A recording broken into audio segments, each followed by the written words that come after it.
आता रोहित पवार यांच्यावरची कारवाई सुरू, अशा प्रकारची कारवाई अजित पवार यांच्यावर सुद्धा झाली. त्यांनी गुडघे टेकले आणि भाजपात पळून गेले.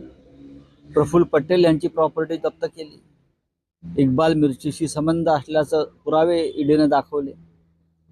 ते भाजपात गेले, कारवाई थांबली. हसन मुश्रीफ काय झालं?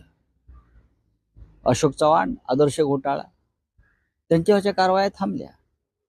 पण आमच्यासारखे लोक, अनिल देशमुख असतील, मी असेन, रोहित पवार असतील, अन्य काही लोक आहेत आमचे सहकारी, ते आपल्या पुढे नतमस्तक व्हायला, आपल्या पायाशी बसायला तयार नाही. कारण आम्ही स्वाभिमानी मराठी माणसं आहोत. मग आमच्यावर कारवाया करायच्या, आमची घरदारं जप्त करायची.